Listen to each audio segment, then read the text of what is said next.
Very good morning students. मैं रजत स्वागत करता हूं आपका अपने यूट्यूब चैनल मैथ्रेस मिरर पे।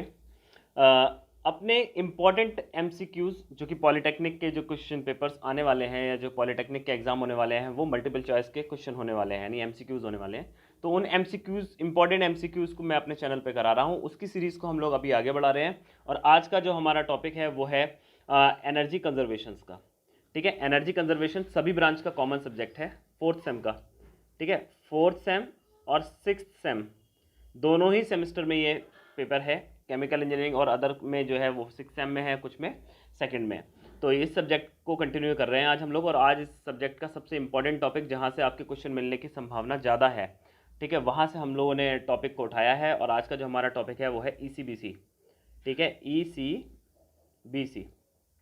ठीक है, ये एक बिल्डिंग्स का कोड होता है, एक तरीके से मानक होता है किसी बिल्डिंग का। ठीक है, किसी भी बिल्डिंग की एनर्जी को कंजर्व करने का, ठीक है, या एनर्जी को डिफाइन करने का एक मानक है जो सरकार ने बनाया है। क्या है ये, इसके किस तरीके से इसके एमसीक्यू क्वेश्चन आने वाले हैं, आइए वो सब हम लोग फटाफट देखते हैं। ठीक है, तो सबसे पहला क्वेश्चन उठता है कि ECBC का क्या मतलब है। ठीक है, ECBC का क्या मतलब है। ऑप्शन आपके सामने 4 दे रखे हैं: electrical conduct in building construction, energy conservation building code, electrical credit building code, energy credit in building construction. ठीक है, तो बेटा ये नहीं होगा, ये भी नहीं है, ये भी नहीं है। इसका जो सही आंसर है वो है आपका एनर्जी कंजर्वेशन बिल्डिंग कोड। ठीक है, ECBC की फुल फॉर्म क्या है? Energy conservation building code. क्या? Energy conservation building code. ठीक है, ये कब बनाई थी? तो ये भारत सरकार ने ये कोड सन 2007 में बनाए थे। यानी 2007 में भारत ने एनर्जी कंजर्वेशन बिल्डिंग कोड से रिलेटेड जितने भी कोड थे, जितने भी गाइडलाइंस थे, वो जारी किए थे। ठीक है, चलिए नेक्स्ट क्वेश्चन देखते हैं। ये सारे के सारे क्वेश्चन आपके एग्जाम्स के हिसाब से बहुत इंपॉर्टेंट है बेटा। ठीक है, क्वेश्चन है ऊर्जा संरक्षण भवन संहिता ECBC। ठीक है, ECBC कब लागू की गई? तो बेटा ये एक तरीके से मैं फिर आपको दोबारा बता दे रहा हूँ, ECBC energy conservation building code. इसमें क्या है, बिल्डिंग्स जितनी भी होती हैं, जितनी भी भारत में बिल्डिंग्स बनेंगी, मकानात बनेंगे, ठीक है, उनके एनर्जी कंजर्वेशन, वो कितनी एनर्जी यूज़ कर सकते हैं, क्या उनके एफिशिएंसी के क्राइटेरिया होने चाहिए, ये सारी चीज़ें इसमें डिफाइन की गई हैं, इसमें लिखी गई हैं कि आपकी बिल्डिंग के मानक ये होने चाहिए। ठीक है, उन मानकों की किताब को हम क्या बोलते हैं, या उन मानकों के संकलन को हम बोलते हैं क्या? Energy conservation building code. यानी वो सभी नियम अगर जिस किताब में लिखे हैं उसको हम बोल देते हैं एनर्जी कंजर्वेशन बिल्डिंग कोड। और ये कब आया था बेटा? तो ये आया था 2007 में। इससे पहले भी मैंने बताया, अभी मैं बता रहा हूँ, सन 2007 में एनर्जी कंजर्वेशन बिल्डिंग कोड को भारत में लागू किया गया। ठीक है, चलिए आपके 2 क्वेश्चन यहाँ से, बहुत बेसिक क्वेश्चन अगर पूछेगा तो वो यहाँ से पूछ लेगा। ठीक है, तो यहाँ से क्वेश्चन बनने की संभावना है आपकी। नेक्स्ट देखते हैं। अब ECBC कोड, ECBC मतलब एनर्जी कंजर्वेशन बिल्डिंग कोड में किस प्रकार के भवन शामिल हैं? ECBC में किस प्रकार के भवन शामिल है? तो सबसे नंबर 1 पे क्या ऑप्शन दे रखा है आपका?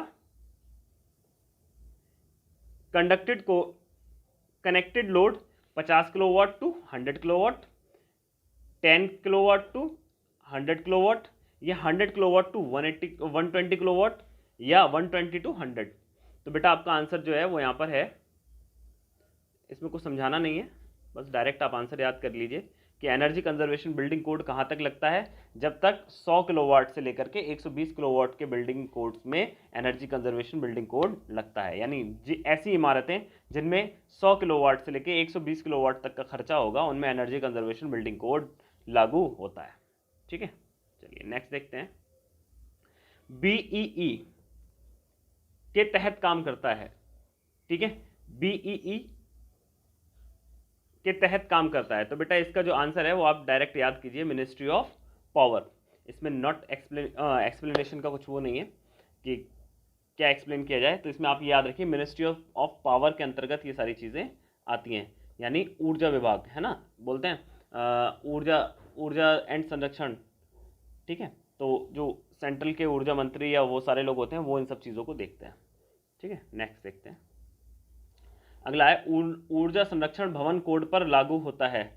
यानी एनर्जी कंजर्वेशन बिल्डिंग कोड लागू होता है। कौन कौन सी इमारतों पे लागू होता है? सरकारी इमारतों पे लागू होता है क्या? हाँ होता है। प्राइवेट बिल्डिंग पे लागू होता है क्या? होता है।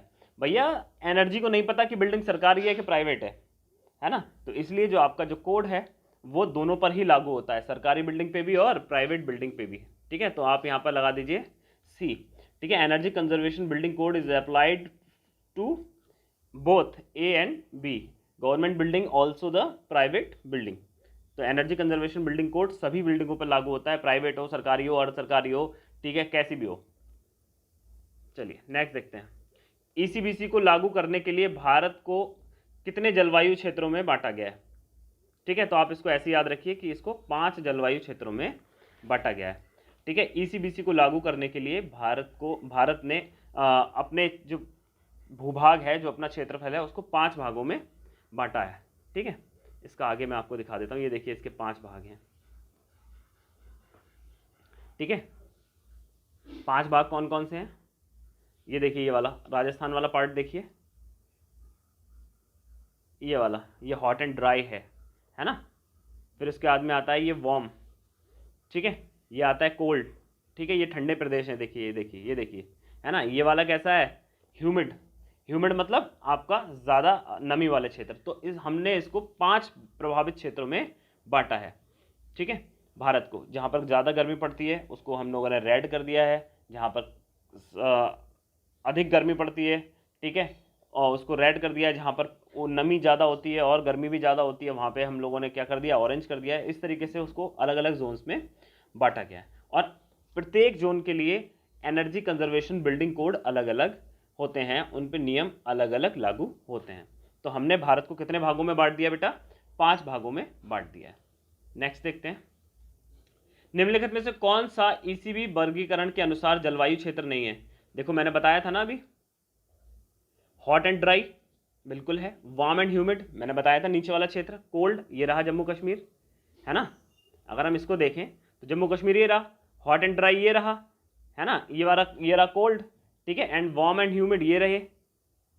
कौन सा नहीं है? Cold and humid. Cold and humid हमारे यहाँ कोई भी जलवायु क्षेत्र नहीं है। ठीक है, चलिए अब बाद में आता है, निम्नलिखित में से कौन ईसीबीसी के बारे में सत्य है? ईसीबीसी के बारे में सत्य क्या है? Number 1, central government has prepared to guideline on ईसीबीसी।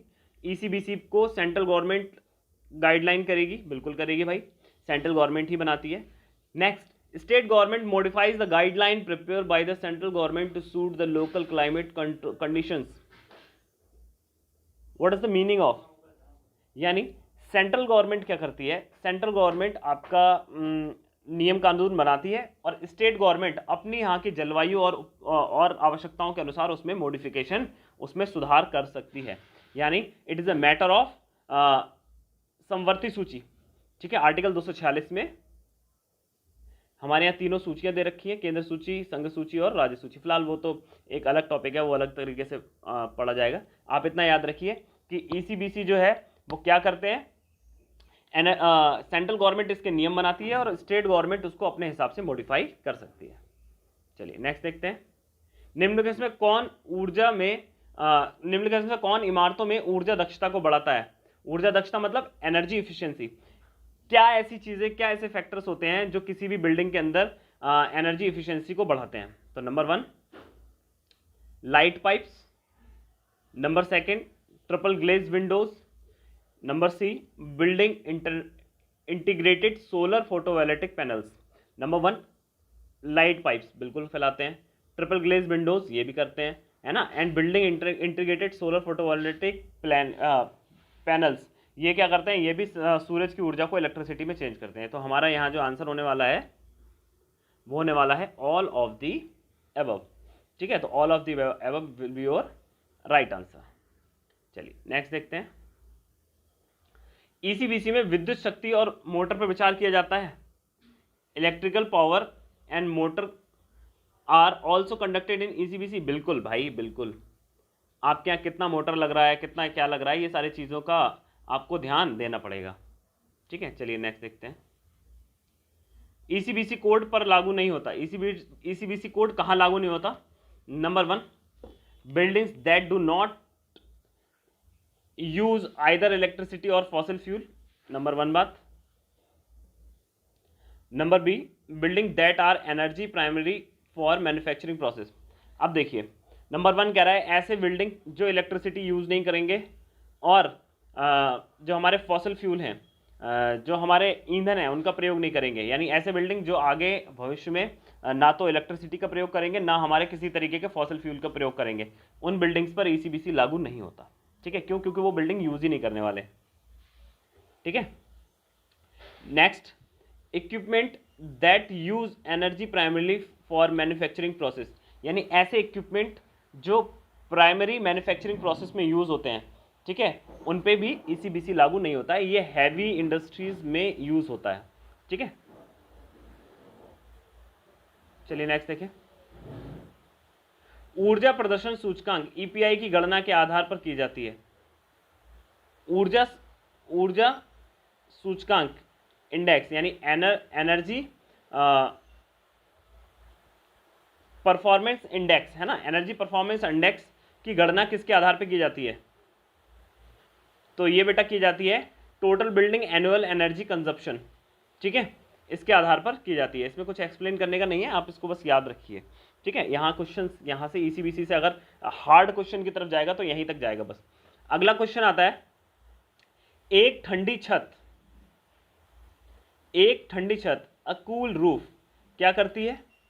Absorbs heat, reflect heat, transmit heat या कंडक्ट हीट। बेटा देखिए, अगर एक ठंडी छत होगी तो हीट को एब्जॉर्ब करेगी क्या? अगर वो हीट को एब्जॉर्ब करेगी तो क्या होगा? अगर वो हीट को एब्जॉर्ब करेगी तो क्या होगा?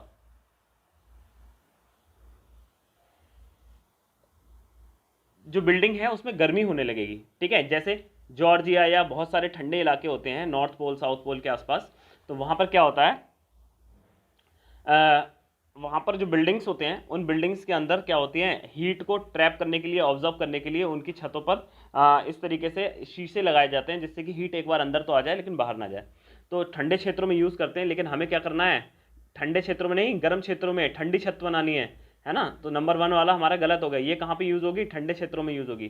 रिफ्लेक्ट हीट यानी जो हीट आ रही है उसको रिफ्लेक्ट कर दे, आ रही है उसको रिफ्लेक्ट कर दे, आ रही है उसको रिफ्लेक्ट कर दे, इस तरीके से कर दे तो काम चलेगा। हाँ बिल्कुल चलेगा। क्यों? क्योंकि हीट आएगी, अंदर नहीं घुसेगी, बाहर से बाहर ही चली जाएगी।